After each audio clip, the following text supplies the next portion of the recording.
Great Nigerians and wonderful viewers of our darling station, The Living TV. Welcome again today and your favorite program, Issues of the Moment.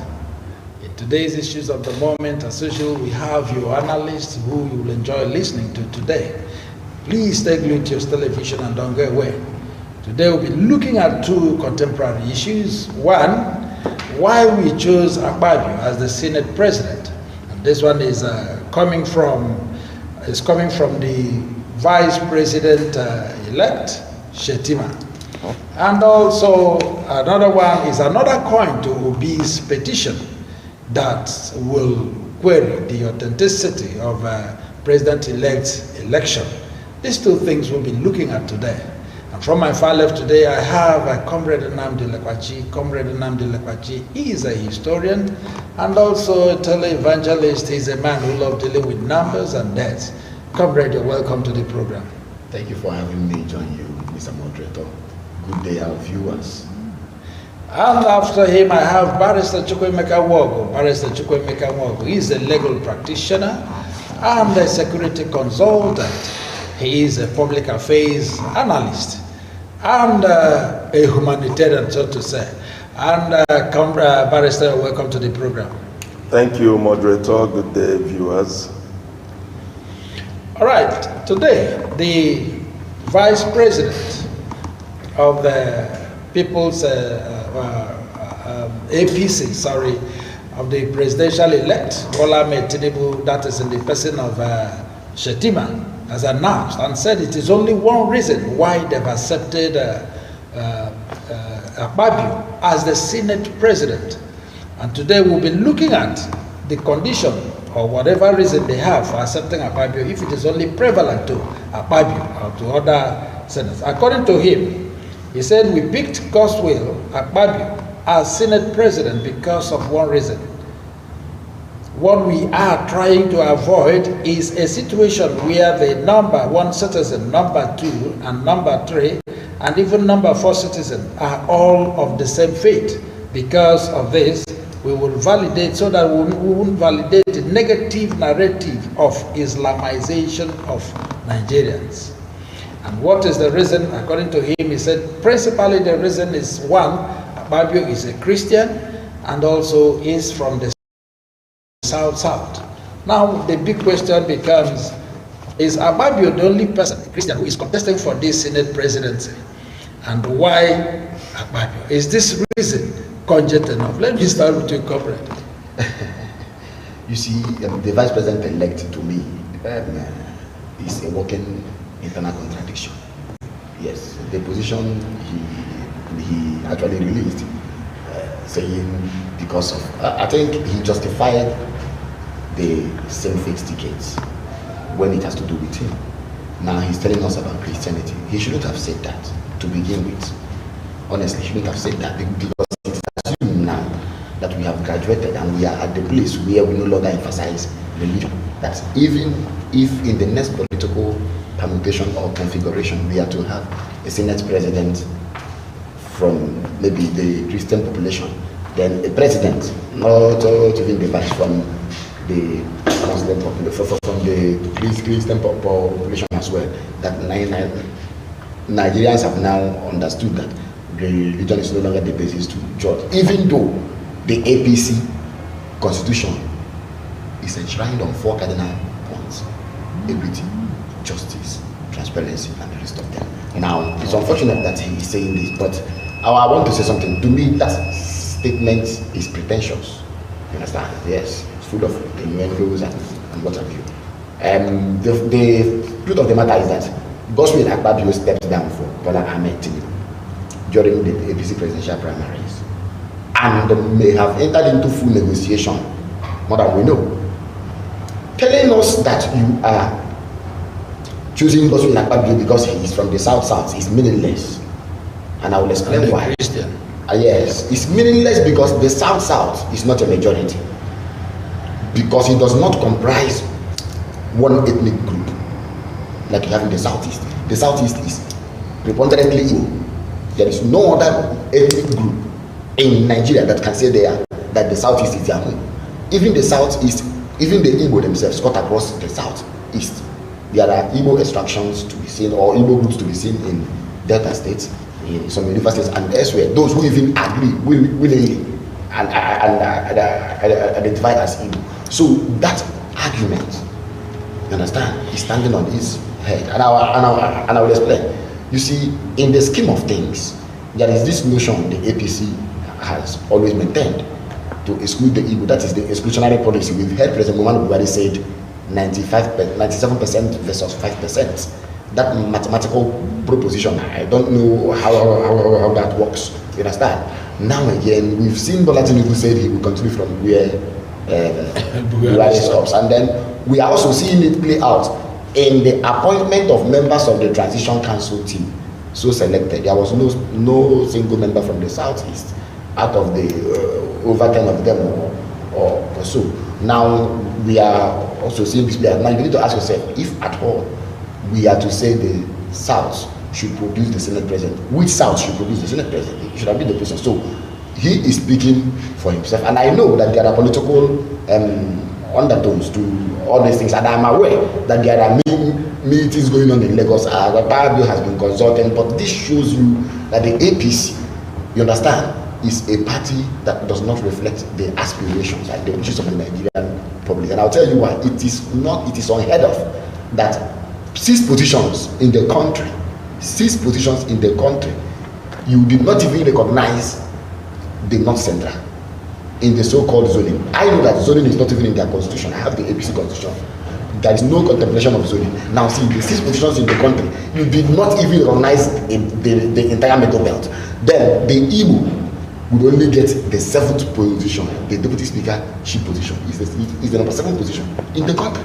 So where does that reflect the so-called equity, transparency, and justice they claim to be the plank of their party, of their party ideology? I am aware that Akpabio supported Tinubu, you understand, and then even stepped down for him at a time when people like Ojo Okalo and the rest of them were still supporting Ahmed Lawan, or were not yet fully out saying they were rooting for Bola Ahmed. So it is just about sharing the spoils, and they should be bold to call it what it is. Okay, according to the former Borno State Governor, Senator Kashim Shettima, he said that Tinubu is fair-minded individual and has insisted that the number 3 must come from the south, and also must be a Christian. Council.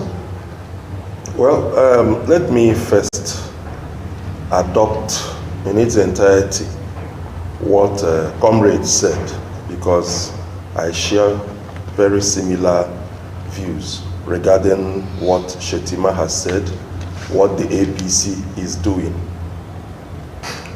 Then to address the question posed to me, it would also seem that the APC, they are lacking in knowledge of history. I say so because even on this program, we've said it before that at a time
separation of powers.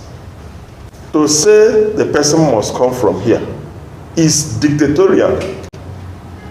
To say the person must be this person runs contrary to all democratic tenets and principles.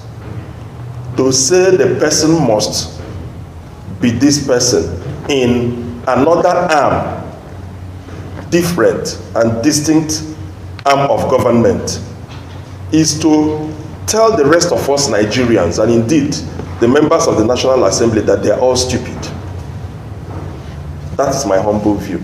How can you are president or vice president for that matter, you have won your own election and you are preparing for your inauguration. These other people are also waiting for their own inauguration. And how will you now feel if somebody somewhere now dictates that your inauguration on that day will not take place? It will be shifted to another day.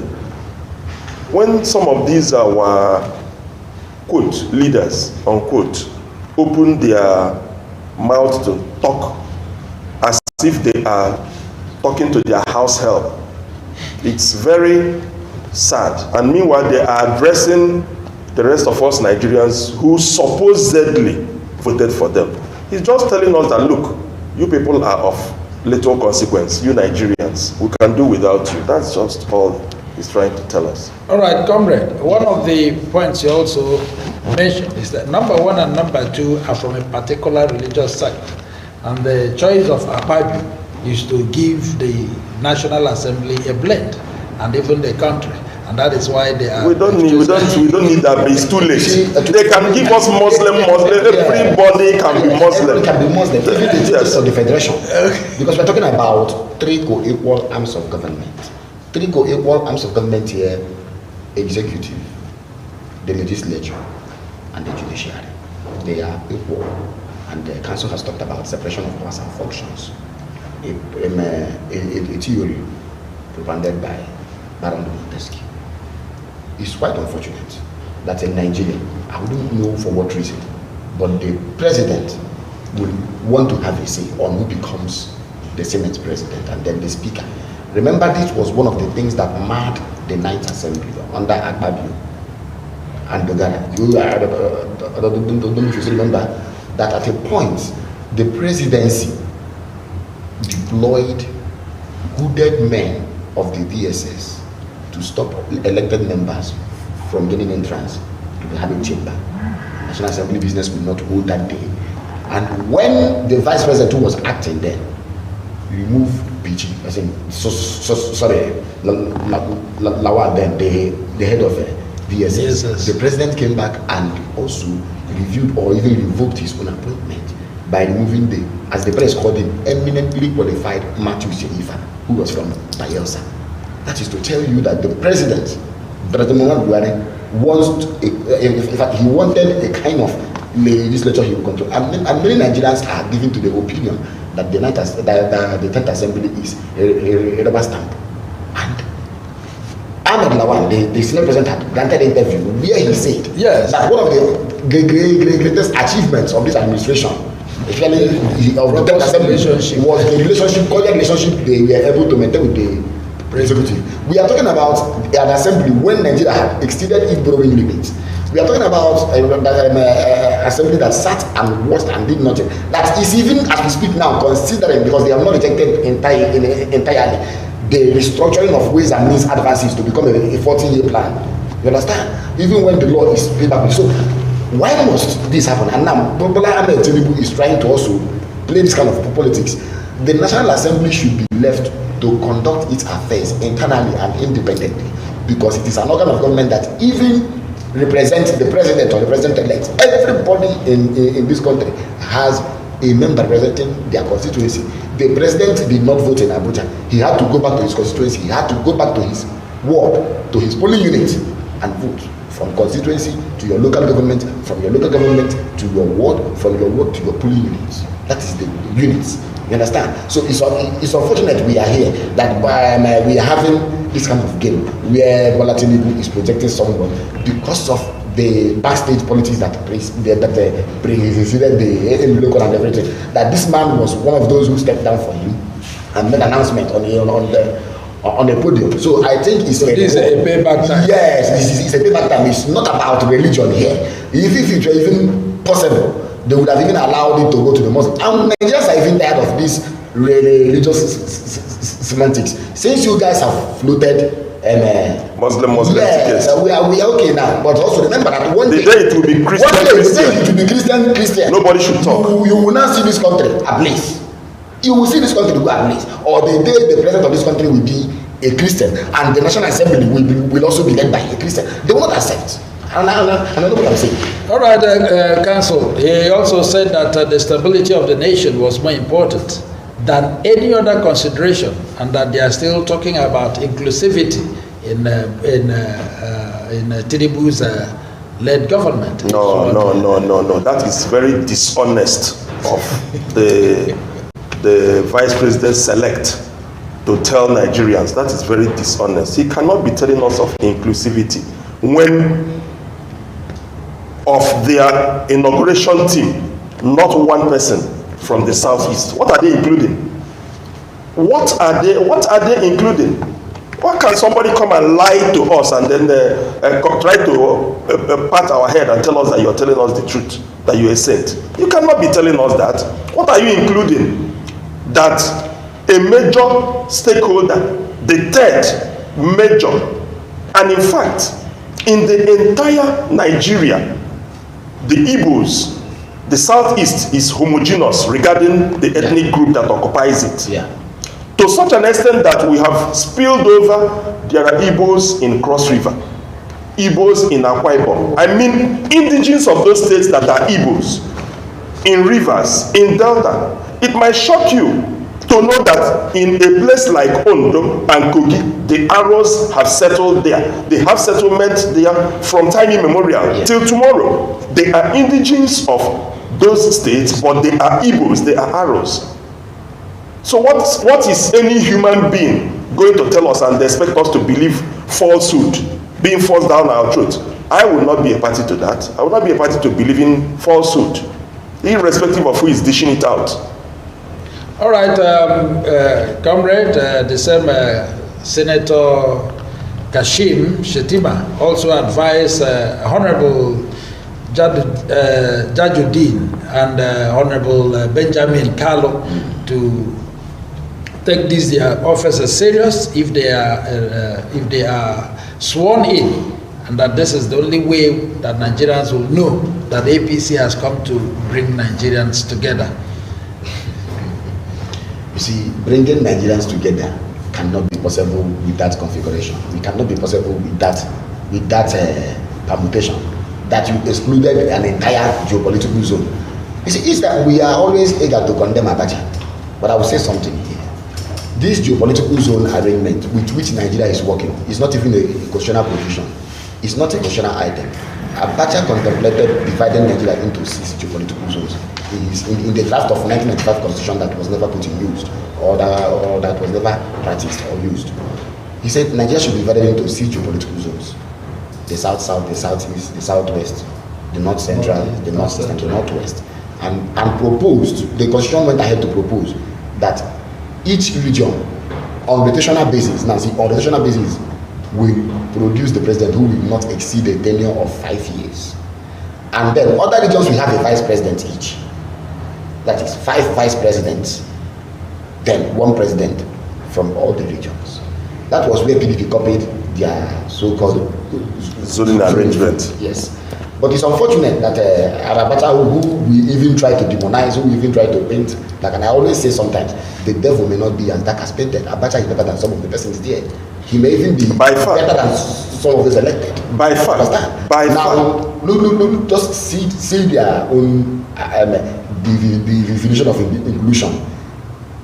By saying this and by making this, by granting this kind of interview, Shettima, ipso facto, has actually portrayed and exhibited inclusion to mean exclusion of a geopolitical zone in Nigeria. That is his own definition of inclusion, and it's unfortunate for this, and that is why you see, for this, bet me, we may have the kind of, you understand, political permutation or the game, you understand, in the gaming board, we may have the kind of arrangement that played out in 2015 if care is not taken. Because as we speak now, the zone so excluded, they are not happy.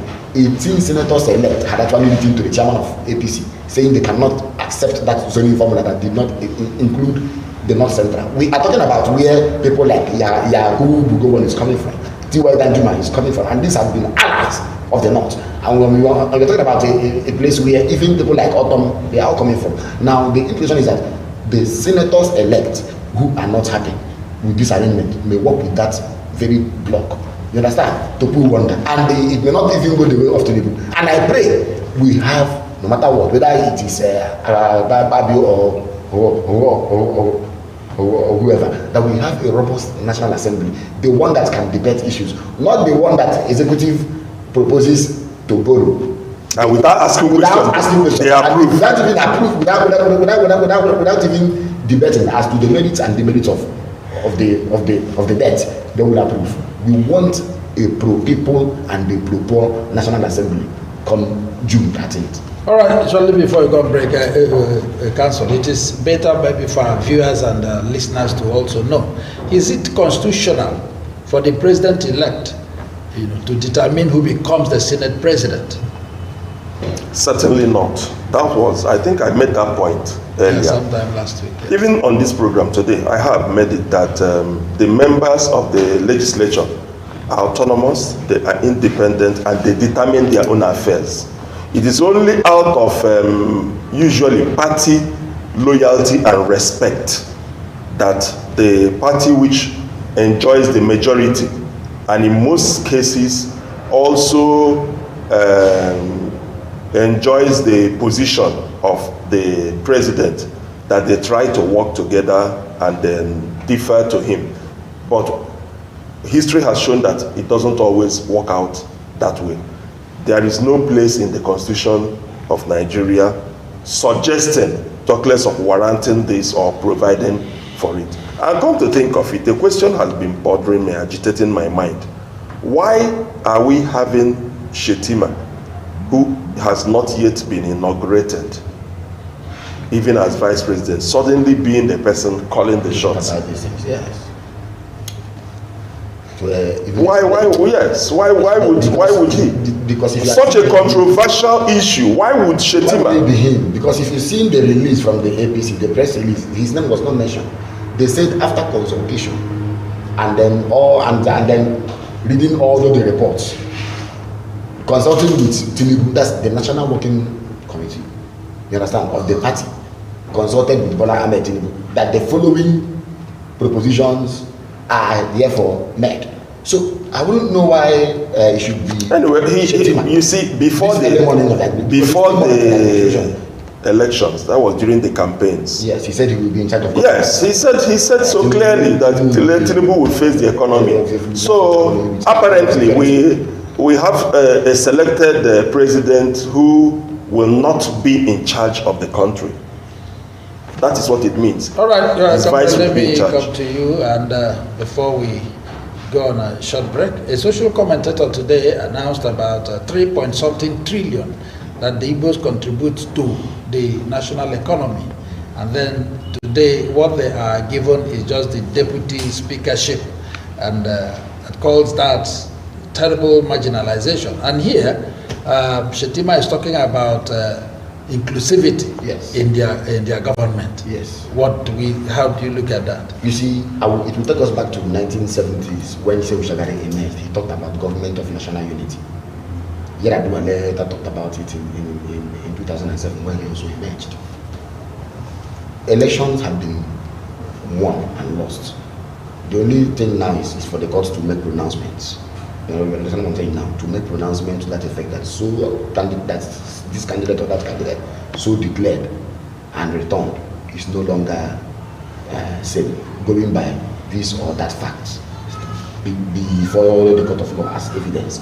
Now, saying that the Igbo have, I don't think, I won't even go with that 3 trillion naira. Exactly. I won't go with that 3 trillion naira. It is too. I would rather go by percentage. Do you know that if you talk about even Lagos State so-called, Kano so-called, I'm talking about these strategic towns, Kaduna so-called, Port Harcourt so-called, and then even Akpabio and then Calabar. After the indigenous communities or the indigenous, the next in population are the Igbo, and their contribution is not to be wished away. They are economic drivers. They are determinants. They play key and strategic role towards economic sustainability of wherever they are. You understand? That it is, you even come and see where they are controlling a particular market, let's say spare parts market, any market. You understand? So you can't even tell me it's 3.8 trillion naira. Is it annually or what? It is too paltry. Or weekly. It is too paltry. Do you understand? But that is by the way, because this report may not have included informal sectors. You understand? It may have based on formal sectors, not informal sectors. But you see, if we are talking about inclusion, the same thing Shehu Shagari did. Let us even agree that the Southeast did not vote for Bola Ahmed Tinubu. You understand? Did also, apart from Lagos State, did the Southwest vote for Peter Obi? It should be the question, because in Nigeria we've not even overcome ethnic rancor. So the best way to overcome it is by appointment and selection, which Buhari failed to do, and which Bola Ahmed Tinubu likely is sustaining now, the way he has begun. It is by inclusion that is seen. You see, justice must be seen to have been done, not assumed to have been done. It's not just by assumption. You must include it, and the people will now have sense of belonging to say, okay, let us know the direction of this man. It's not by when you have, you see, there are 6 geopolitical zones in Nigeria, and I say that Papa made that beautiful arrangement that I talked about. Now, out of the 6 geopolitical zones, your campaign team is to include 10 persons or 12 persons. It did not reflect. You went to make appointments. You are giving one of the most largest ethnic groups in Nigeria, an autochthonous population, and I'm saying a region that is autochthonous. You understand? You are giving them the 7th post when you have 6 regions, which means they're not even matter to you. Then you get the Northwest, two positions. Northwest, 2 positions. So the question ought to be, what is the, and then it brings us to the fact that, remember that the governors of Northwest went to meet Mr. President on behalf of Tinubu. That is why they are getting this. Those like Fire and the rest of them, these are the people Tinubu feel are important to him. And we also hear that from the field assembly, from the grapevine, that there is an arrangement being made to make either Fire or Fashola or this current speaker, the chief of staff. And you saw what happened yesterday. The speaker did not allow the deputy to information. He flagged him down and then away. Yes, it happened because there is also fear of impeachment. Because what Tinubu did now is also causing ripples at the National Assembly. There is also a plot, an alleged plot to unseat the speaker, who is a confirmed Tinubu boy.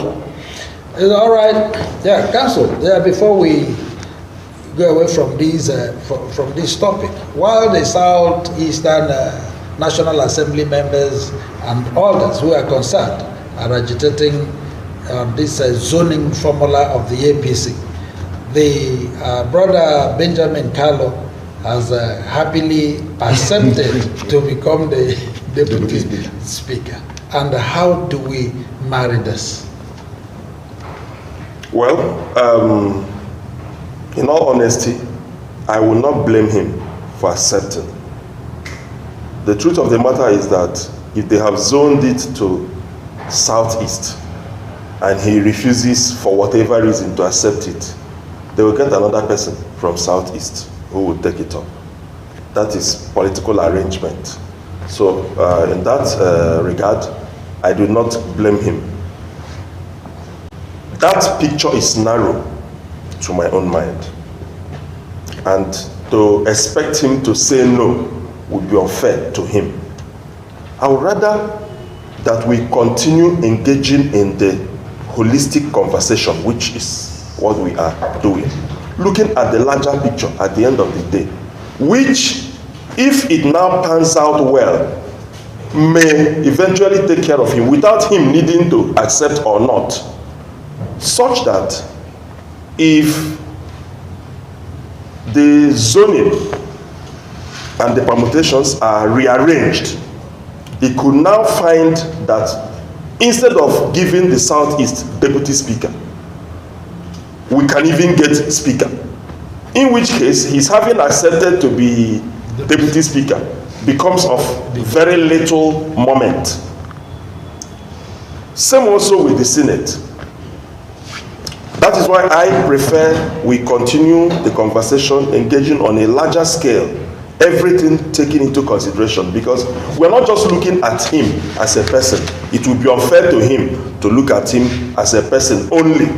When we are talking of the presidential inauguration committee, transient in nature, but which we know definitely, because that is from where probably ministers and other juicy, chunky positions would emerge. We should also be looking at those ones. So, having said that, let's be fair to this our brother. Let's not even go there. I'm not looking at whether he's accepting or not accepting. If he accepts the deputy speakership position, and then eventually Southeast is now giving speaker, would you, because of it, now say that, oh boy, it was a deputy that you accepted, remain as deputy? No. You might find him being now elevated to speaker. If he is good enough to be deputy speaker, he is also good enough to be the speaker. All right, wonderful viewers. We are going to go on a very short break, and when we come back, issues of the moment will continue. Don't go away. Keep watching Living Television. When we come back, we'll be looking at another side of the coin of Peter B's petition. Don't go away.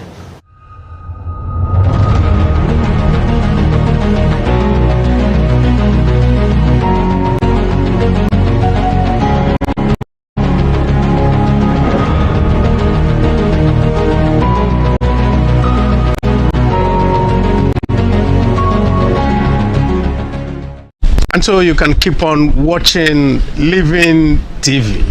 I can say in pidgin English. Living TV.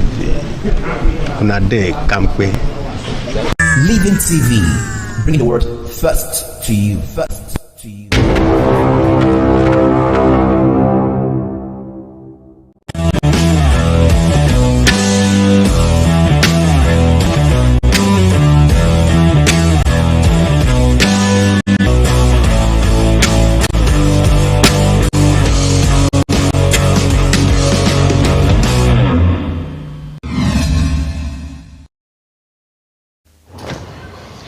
Wonderful viewers, I'm glad you're still there watching your favorite television, the Living TV. We're back. Remember, it's still issues of the moment. And then we are continuing from there. And I'm sure you're enjoying the program. Remember, you can always call us now, make your contributions or ask questions based on the issues at hand. Remember, the number is 091-682-84994. I'll take it again. 091-682-84994. You can call us, tell us where you're calling us from, and then your name, and then make your contributions or ask questions where you can. All right, having said that, it is obvious that the victory of President-elect Bola Ahmed Tinubu is being challenged by Mr. Peter Obi, the presidential candidate of the Labour Party, who has taken the matter to the tribunal. Obi asserts that he is contesting the process through which Tinubu was declared the president-elect. Lawyer Nkoyo Toyo, a former member of the House of Representatives and former Nigerian ambassador to Ethiopia, has raised a significant point regarding Obi's petition. According to her in an interview, Toyo emphasized that the primary focus of opposition's candidate petition revolves around the eligibility of the APC candidate. However, she pointed out that Obi's petition presents another crucial aspect that could potentially undermine Tinubu's victory. Toyo alleged that the adherence to proper proceeding during the election would be questioned in Obi's petition, which could pose a significant challenge of Tinubu's triumph. Now, I want to start with you, counsel. Quoting the exact statement released by the lawyer, he said, the girl said, there is another side of this coin in P2B's petition, and that can pose a huge problem to Tinubu's victory. There is a lot of doubt, lot of lack of belief in the election system. I believe the court's role is to reconnect the people to the democratic experience in Nigeria. I am coming to you. He said, the main petition is not about who wins, but the process that brought Tinubu to this election. We know the matter is in court, and that is just what we are looking at, what Nkoyo Toyo said. Well, let me, as a lawyer, clarify. We are not discussing the matter in court. Yes. Having said that, we are discussing what transpired during the elections, which we have a right as Nigerians and citizens to comment upon. Again, let me state for the record that the judiciary is on trial at this point in time. A lot has been generated and thrown into the basket of litigation. It is now for the judiciary to sieve it and tell us which ones will go down, which ones will remain in the basket, and the ones remaining in the basket, what we would be doing with them. The petition, which I wouldn't want us to discuss, is interesting, very interesting. But the area we are discussing are those things that transpired during the election. Some just before the election. Take, for instance, INEC told us that beavers, the use of beavers would be sacrosanct in the conduct of the elections. Anything that does not measure up to that measuring stick, anything that does not fit into that scale of measurement regarding beavers, that it would not fly. They took, I think, billions, yes, billions, not millions, to generate it, all the logistics about it, including the training and education about it. Nigerians kept faith with them, patiently followed, and even those that had not voted before, for one reason or the other, including first-time voters, first-time registered voters, came out and voted. At the end of the day, the goalpost is now being shifted. Not now being shifted. Actually, the goalpost was shifted by the same INEC which told us the use of beavers would be sacrosanct. And to cover their tracks, infamous tracks, what the chairman did was to say, go to court. The APC echoed what he said, go to court. It wasn't only P2B that they told go to court. They also told Atiku. It was not only P2B that complained. Atiku complained, his party, the PDP, complained, and the response was go to court. P2B and Atiku and their parties took the advice and went to court. APC and INEC are now crying and quarreling and complaining that they took the advice. You gave somebody an advice, the man took the advice. You turn around and you are angry and say, why should he do so? Why should he go to court? You told him go to court. He has gone to court. Everything that is before the tribunal today for determination, that is the Court of Appeal sitting in its original jurisdiction as Presidential Election Tribunal, started before the election and will be determined there. The issues being raised didn't just transpire now. They've been out there in the public domain, including the alleged conviction of either Bola Ahmed Tinubu or his account as his spokesman said that he was not the one convicted, it was his account that was convicted. The judiciary in Nigeria is on trial and would have to acquit itself regarding that. All right. Okay. Sorry. Regarding also the votes, whereby things we were told about the beavers. The Osun case is very interesting. If some of the things that came out from the decision of the Supreme Court finally in the Osun case regarding the use of beavers, there are anything to go by, I would also be a bit worried. Because INEC said results would be transmitted in real time, electronically. It would seem that maybe that has been modified. The only worrying aspect is that for other elections, not the presidential, those guidelines were adhered to and utilized. In the case of the presidential election, there was complete deviation from them. Why would that be so? Why would we have double standards? Why would we have two measuring standards for elections conducted the same day? You get to this one, the portal is open, you can post and send. You get to the presidential, the portal is closed. Available only in Nigeria. All right, comrade. Nkoyo also said that there is a lot of doubt and also lack of belief in the election system. Yes. And what do you think she means by that? What she means, what I understood to be the meaning of that is simple, and we've talked about it here. Prior to the elections, INEC went about assuring Nigerians that beavers will make the system more credible, or the process. They even said it's a game changer. Then INEC told us that beavers is a game changer, that it will change the narrative.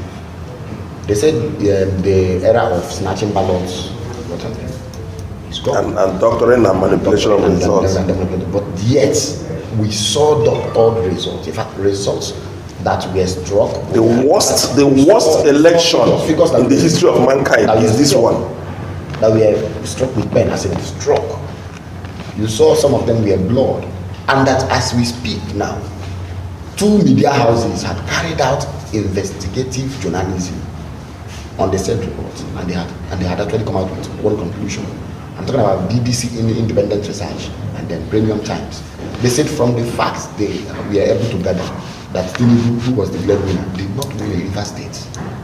And then BBC was more elaborate in its own details to say that Tinubu was given 106,000 additional votes, and then the Peter Obi's votes were cut in half. It points to something. You understand? That again said, what I understood from that statement is that having raised the confidence of Nigerians, INEC also to the extent that we now have widening apathy. And I say that the confidence gap is much.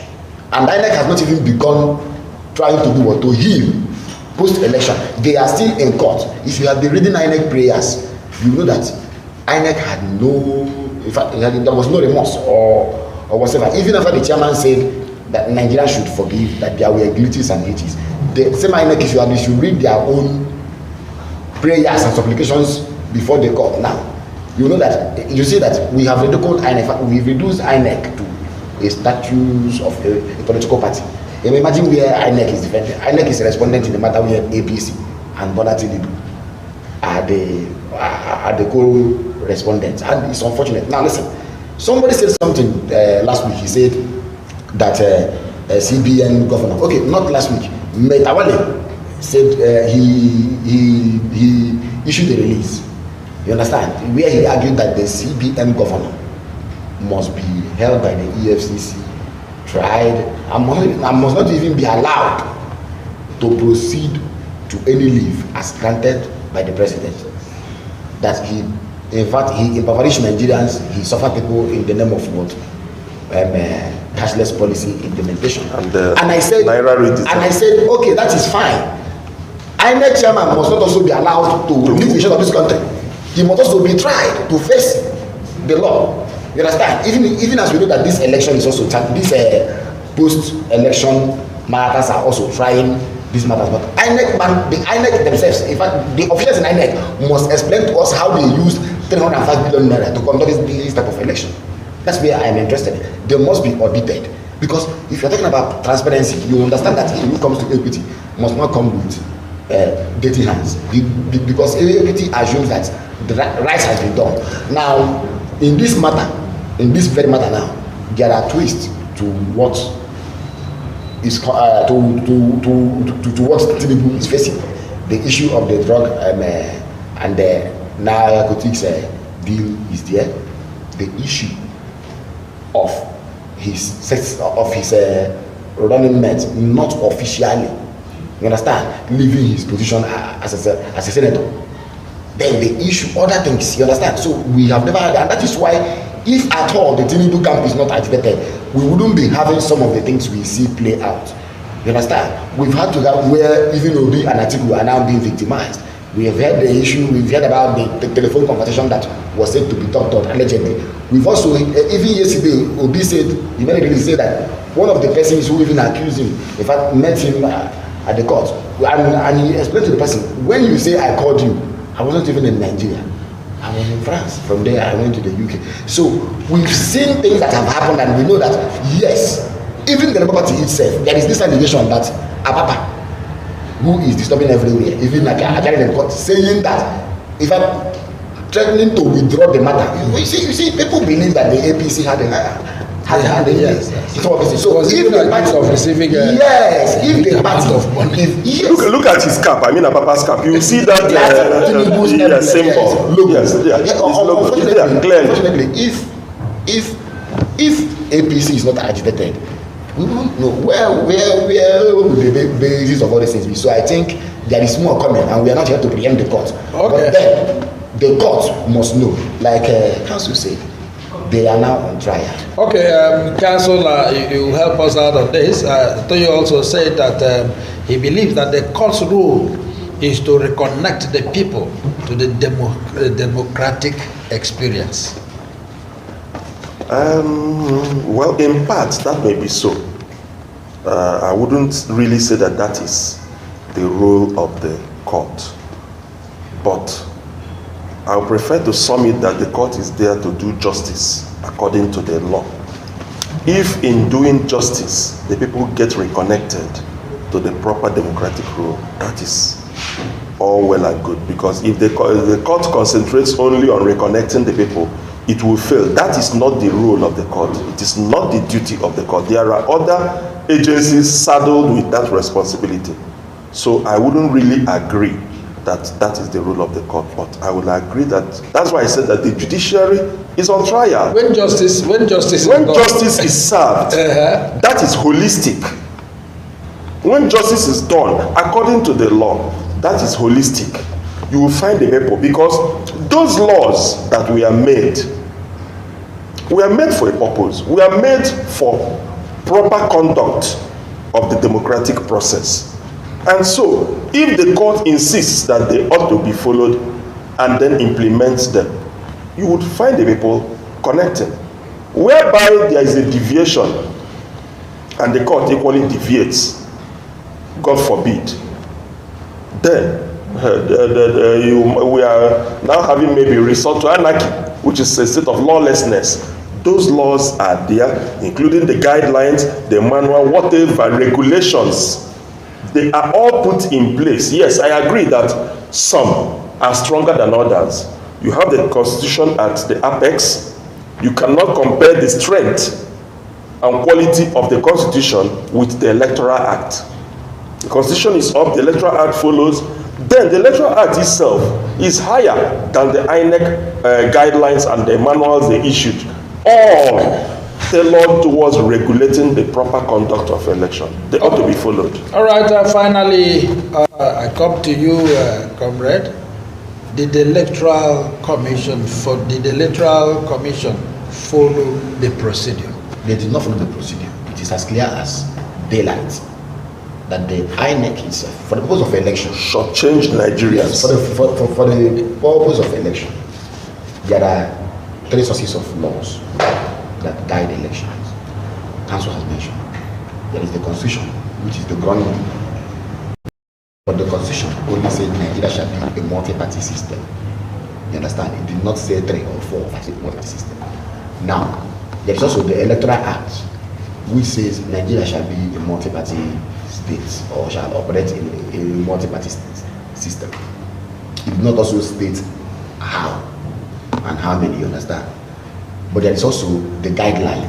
It is in the guideline that you will see those things the Constitution cannot contemplate, because there is what they say, either retrospective or what, you understand? There is a way you couch the guidelines, not to conflict with the Constitution, but to say that this is what we are going to do with pregnant women. The Constitution is not there to tell you how you are going to allow a pregnant woman to vote first. You understand? And I'm coming to something now. It is the guideline that will say we will accord persons with disability, PWDs, priority. We will accord pregnant women priority. Aged people. Yes, aged people priority. That is the guideline. And it is not against the Constitution, because the Constitution itself, you understand, also did not contemplate this. You understand? Now, it is also in this guideline that you will see the provision. I think clause 38 of that guideline said that elections must be held, which result shall, the word is shall, it's not may, it's not will, it's not could. You understand? It is shall be electronically transmitted in real time. It's also in the Electoral Act. It's also in the Electoral Act, but then with a conditionality that INEC may, where it is not possible. You understand? But now see, the problem is not even that where it is not possible. The problem is that the entire results, as it had to do with the presidential election, none came through this process. In fact, up until the hours of 9 p.m. nothing was happening. So they collected manually for presidential election or did anything they want to do, and then even after declaration of the presidential election, the result for the presidential election, the results were still being uploaded on the website. Comrade, you are saying the electoral commission did not follow the procedure. They did not follow the procedure. Unfortunately, they did not even obey their own rules. So you can imagine. Okay, Council. Finally, before we go, what is your take on that? That they didn't follow the procedure? I have lent my voice to that. I would say that INEC shortchanged Nigerians. They robbed us. They made fools of Nigerians. It is very sad. Midwifing the worst election in the history of mankind. I'm not sure of any other place in the world, including Nigeria, where this type of sham has been conducted. Okay, our wonderful viewers, that is the much we are going to take today. I'm sure you enjoyed every bit of this discussion from our analyst. And then just keep a date with us. After now, our other programs will be coming your way from the Living Television. And remember, on Tuesday, you have a date with us for another issues of the moment. And on Wednesday, we'll have Nigeria Today. Keep watching Living TV. From my far left, I have Comrade Nnamdi Lekwachi. Comrade, we are pleased to have you here today. It's my pleasure to be here. Thank you for having me. Thank you, viewers. And Barrister Chukwuemeka Wong, very, very happy to have you here today. Thank you, moderator, and goodbye, viewers. And this is your anchorman, Chinedum Adiele, signing off. Keep it with us.